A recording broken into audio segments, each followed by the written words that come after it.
So today it's going to be a little different. We're going to do one of those what's up with watts videos. But this time I'm going to talk about very, very, very low powered amplifiers. As in, maybe you don't need 50 watts a channel or 100 watts a channel. Maybe you can actually get along with 2 watts per channel, or maybe 6 watts per channel, or maybe 8 watts per channel. I'm gonna top out at 8 watts a channel.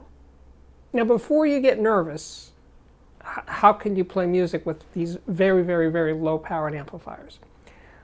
Well, I did. And I used primarily a pair of Klipsch RP 600M bookshelf speakers. Now, and they were my speaker of the year in 2019, and I've used them in a variety of configurations since then. And the results not only would surprise you, but they actually surprised me. Now the thing is, sure, that's a very high sensitivity speaker. I think it's 97 dB sensitivity. That's very high. That's well above average. So, and not everybody has a speaker that's that efficient, that sensitive, right? So, to counter that as like, oh, that's why it's working, because you're using very high sensitivity speakers, and a lot of people don't have high sensitivity speakers, I put in a very low sensitivity speaker, the Bowers & Wilkins 607 S2 Anniversary Edition speaker that was one of my speakers of the year for 2020. And I think its sensitivity, I should have looked it up, is either 85 or 86 dB for 1 watt. So that is on the low side of efficiency / sensitivity, right? And I used the 2 watt amplifier and the 6 watt amplifier and the 8 watt amplifier with that speaker. So I used just those 2, high sensitivity and low sensitivity speakers, just to see what these low powered amplifiers can do. Now, I should say, before I tell you what those amps are, you already know because you saw this in the thumbnail, but my main go-to reference affordable amplifier is the Denon PMA 600NE, which is a 40 watt per channel integrated amp, and it sounds great. And I use that because it's everybody gets it, everybody knows Denon, etc., etc. So Steve, what's the advantage of using a 2 watt amplifier or a 6 watt amplifier or an 8 watt amplifier with these speakers compared to the Denon? Well, they sound better. They actually do, and they definitely play loud enough. I mean, so I was playing music at maximally like 85, 87 dB peaks, and that's pretty loud with all 3 of these amplifiers. Even the 2 watt amplifier did 87 dB, no problem with the RP 600M. So that's not an issue. The 2 watter, and it's actually 2.3 watts, is the Deckware Zen Tryout. Now, I've talked about this. I'm going to link to the review right there. It's made in the US.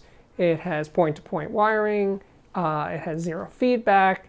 It comes with a lifetime warranty, and it sounds absolutely fabulous. And it was my component of the year for 2020. I love that little amplifier. The second amplifier is the Risung A10. It's a tube amplifier, as you can plainly see. It is sold on Amazon. I reviewed it. I love that amplifier. It's 6 watts per channel. And it's sold on Amazon, and it's gotten, I think it was like 149 reviews, and 89% of them were either 4 or 5 stars. It's really, really exceptional. So that was the 6 watt per channel amp. And then the most powerful amp was the least expensive amp of the 3, and it was solid state. It's the Amp Camp amp. It is a kit amplifier. It was designed by Nelson Pass. It's sold exclusively, as far as I know, on the DIY Audio website. And as I said, it's $327. It's a kit, and my friend Robert actually built the kit for me. He had a great time doing it. We made a video together, and there's the link to Robert building this amp. It's not a super easy build, but it's not an advanced build either. So he had a good time doing it. He liked it so much he built a second one. But I'm getting off the track here.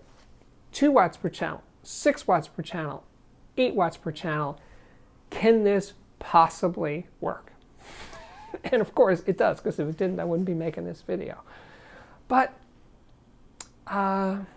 Yes, so volume is not an issue. All three of these amps with the RP600M played plenty loud. Now, not party loud, not call the cops crazy loud. No, if you're a headbanger kind of person, no, then 2 watts or 8 watts or 20 watts or even 50 watts probably not going to cut it. But if you live in an apartment or you don't have a big listening room, these low-powered amplifiers are definitely worth your consideration. And that's what this point is. I'm not saying never buy a more powerful amplifier. I'm saying maybe considering what you get by going low it makes it all worthwhile. That's the point here. So we got you at $327 for the Amp Camp amp, $450, I think with free shipping on Amazon for the Rising A10, and $995 for the Deckware Zen Trio. These are the contenders. These are what this today's video is going to be all about. How well did they fare playing these speakers? The B&W 607 S2 Anniversary and the Klipsch RP 600M. Now, I should also mention that the Rising A10 and the Deckware are integrated amps in that they have more than one input and they each have a volume control. They each have 2 inputs to be precise, and they have a volume control. So they're sort of minimalist integrated amplifiers, but you don't need anything else to use them. You hook up your source, which could be a CD player or a DAC or a turntable with a phono preamp, and you're good to go. But the Amp Camp amp is strictly a power amplifier.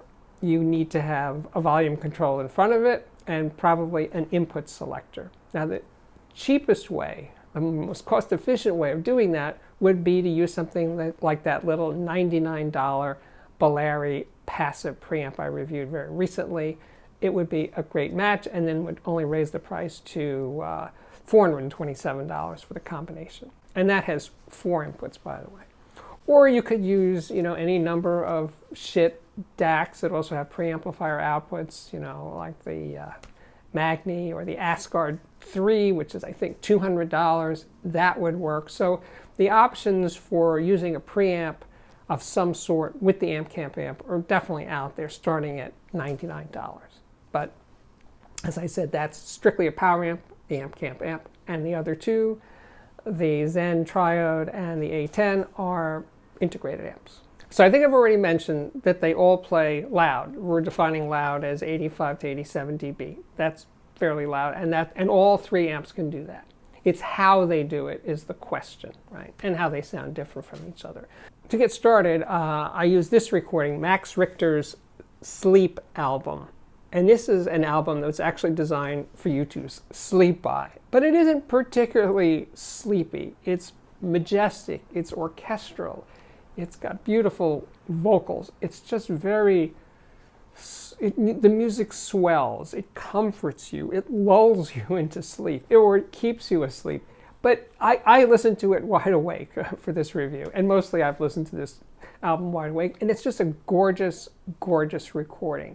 And comparing the Zen Triode to the A10, the Zen Triode is a tubier, richer tonal palette. It has more body, more soul, more heft, I was going to say. Yeah, heft. Yeah, I would even go heft. But when I switched over to the Rising A10, that's the 6-watt amplifier if you're not keeping score, this sound was a bit more dynamic. This is with the RP600M, the Klipsch speakers. With the A10, the sound is a little bit livelier, more exciting, more detailed, more clarity even. But I missed some of the Zen Triode's tubiness, its lushness. Next up in terms of recordings was the Punch Brothers. And you know what? This is Chris Thiele's band. I don't know if he's actually the leader, but Chris Thiele, the mandolin player, the mandolin virtuoso player. And this recording is just filled with acoustic beauty and, great string players. It's basically like, I would classify it as bluegrass, but let's call it like new bluegrass. It's not your grandfather's bluegrass, but it has that feeling, those rhythms, and it's a really stunning recording. Now, well, it can be a little thin on iffy sounding systems, but not so here, not with any of the combinations that I played.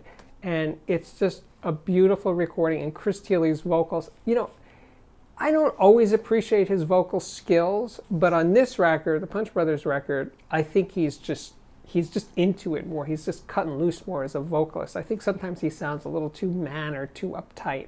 But I think on this one, he's right in there.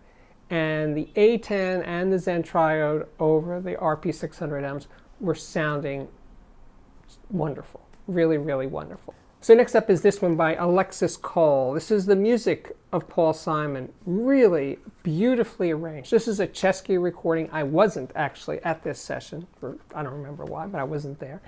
But I love Paul Simon's music, and to hear it interpreted by Ms. Cole is a real treat. Now, the thing that's interesting about this recording, which is definitely not the usual course for a Chesky recording, is it has a lot of bass, acoustic bass, drums, bass. Just there's a weight to the sound of this recording that's very rare on a Chesky for whatever reason. And since I wasn't there, I can't tell you why, but I just know that it is. And when I compared the 2-watt Zen to the 6-watt A10, well, you know what? The 2-watt amp sounded more powerful in the sense of being even weightier sounding in the bottom end. Not what I expected, not at all. But that's what I got. And this is with the RP600M I'm talking about. And there was just more oomph to the sound, more balls.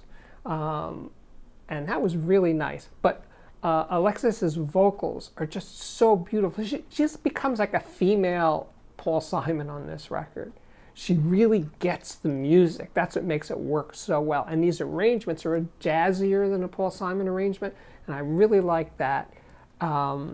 So it's a terrific recording, and both amps, the A10 and the Zen Triode, sounded great. But the A10 sounded faster, you know, cleaner attacks kind of sound, a little better imaging focus. It was a crisper sound, not harsh, not bright, definitely not, but livelier than the Zen Triode. Speaking of great female vocalists, the one I miss the most is Amy Winehouse. And this one, live at the BBC, which is kind of it's not really all live at the BBC, I think some of it is, but anyway, it's really terrific, and there's this stripped down version of You Know I'm No Good with just bass and I think guitar. It's amazing. And Amy's, it tugs at my heartstrings. It's just her vulnerability, her humanity. She just was such a revealing singer of her soul. You know what I'm saying? There's a lot of great singers, but some of them are just sort of going through the motions. With Amy, you felt like she was living it. These songs really meant something to her, and it just really comes through. And again, the A10 was more immediate sounding, livelier. Well, I hate to use dynamic, but let's say more contrast. And the Deckware had more body to it, more 3D qualities to it. And by the way, the soundstage depth for both of these amps was really, really good over the RP600M and also on the 607S2. So this, you know, this one here is one of Neil Young's more recent releases, homegrown, but it was actually recorded in 1974 and 1975 and never released as this complete album. Songs from this were released individually, you know, on other albums. But as it is here, I believe it is what was intended to be the whole record, and it was shelved for some reason.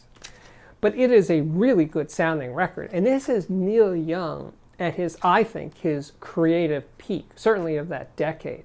He just sounds like he's on top of it. You know, he's such a great songwriter. He's such a great emotive singer. So, you know, I'm listening to this combination, the Amp Camp amp and this RP600M. And even if you include the price of the $100 Bellari passive preamp, it still gets you in at basically under $1,000. And I'm listening to this combination thinking, really? This level of sound quality? I'm not talking quantity. I'm not talking about wham bam, hit you over the head stuff that takes a lot more money and watts to achieve. No, I'm talking about at these reasonably loud, volume levels, wow. Because it just seems so complete, so right. So the tone is right, meaning voices sound like voices, drums sound like drums, violins sound like violins, tonally. And it's pretty dynamic and contrasty, and bass control is not perfect, but it's certainly in the much better than good enough category. But there's just a rightness to the sound. So I'm into it. I'm definitely into this. And I thought, I got to play this record, this Peter Epstein record. It was done in New York City in 1997. I was present at the session. It's not a Chesky record session. It's made by Todd Garfinkel, who has a label called MA Recording. We're friends. He invited me to the session, and I'm so glad he did. It was one of the great thrills of my audiophile life. And Peter Epstein is such a great player. It was a fun session. The spirits were really high, and it comes through in the music. But it is also, being an audiophile recording, is not dynamically compressed. It is not processed. It is not equalized. It's basically a document of what went down at this session. And the drumming and the bass playing, and it's a very rhythmic session, and it really came through on the Amp Camp amp over the RP 600 amp. I'm playing the hell out of it. I'm just thinking, yeah, I'm so digging this. Oh, and then there's the imaging. The imaging has a very nice sense of depth. Everything's laid out. But the Amp Camp amp is not the sort of amp that gives you like sharp edges around each instrument. They don't separate in space like some other amplifiers do. They don't. They actually don't. The Rising A10 did a much better job of that. And the Rising A10 on this recording, this Peter Epstein recording, was really, really good. Didn't have quite the low-end grunt that the Amp Camp amp had. And it's not because one was 8 watts and the other one was 6 watts per channel. It's a whole different thing than that. It just is. So I'm gonna circle back to where we started. I'm not done, but I'm gonna circle back just to say, if you're chasing watts, like you have a 50-watt amplifier, and you think, I need a 100-watt amplifier, blah, blah, blah, and then you say words to the effect, I'm not really into playing loud. I just want to have that cushion. I want to have that reserve power on tap. I think you have to recalibrate and set your sights on amplifiers that are not about more power, but about better sound quality. And two that I would put in here as a side step is the Riga IO, which is 30 watts per channel. It's $595. It's made in the UK, by the way. And it's a wonderful sounding amp, and that's 30 watts a channel. The other very low-powered amplifier I like that's more powerful than the ones I'm doing today is the Vista Spark, which is 20 watts a channel. It's $389, I think, and it's a really, really sweet sounding amplifier. But those two amplifiers, if you need the little extra juice, I recommend them. Now, I do want to talk about the differences between those two speakers, the high sensitivity Klipsch, the RP600M, and the low sensitivity Bowers & Wilkins 607S2. So even before I hooked them up, I knew that the 8-watt Amp Camp amp would drive the B&W, the lower sensitivity speaker, better. Better meaning it was less of a push to do it, right? When I played that Peter Epstein recording through the 607S2 with the Deckware, with the 2-watt amplifier, because it's a very, very dynamic recording, yeah, the 2 watts were not really doing it for me. That was not a great combination. Moving up to the A10 definitely was an upgrade. So yeah, with very low sensitivity speakers, you can't go nuts with the going down aspect here, no. But 6 watts, pretty good. 8 watts, not just the difference of 2 watts per channel, by the way. Maybe because it was solid state, maybe because it doesn't have output transformers. The Amp Camp amp just sounded the best of the 3 amps on the B&W 607s. You could just listen into the music. That's what I'm going for here, is it's a wonderful combination. What I'm trying to do today is open up your mind, open up your ears to the possibility that going to lower powered amplifiers might be worth considering for their advantages in sound quality over quantity with the right set of speakers. Always higher sensitivity speakers are an easier recommend than lower powered speakers. But as I demonstrated with the B&Ws, it can even work with very low sensitivity speakers. So that's not an excuse not to try. If you don't need to play loud and hard-hitting dynamics aren't important to you. Because as I've seen in endless comments over the years, oh, I never play loud, my neighbors would get pissed or something. Yeah, so if you're that person that you're concerned about your neighbors hearing loud sounds coming from your room, 2 watts might be ideal. And then you can say to them if they're banging on your door, hey, turn that down. Hey, I only have a 2-watt amplifier. But anyway you slice it, what we're doing today here is quality watts, tube and solid state for not a lot of money that just might be a perfect match for you. I'd like to hear from you, especially you guys that live with very low powered amplifiers, and we will classify very low power as anything under 10 watts a channel. I'd love to hear about your experiences in the comments. My name is Steve Guttenberg. This is the Audiophiliac Daily Show. If you like what I do here, please consider subscribing to this YouTube channel. And if you already have subscribed, thank you so much for doing that. And then I will ask you, politely, to check out my Patreon, which can be found at patreon.com/audiophiliac. And beyond that, we have lots and lots of reviews in the playlist. There's speaker reviews and electronics reviews and headphone reviews, plus music reviews and interviews with all kinds of exceptionally cool people. There was this guy, Richie. Richie, this was when I was doing videos in people's homes nearby in Brooklyn and Manhattan.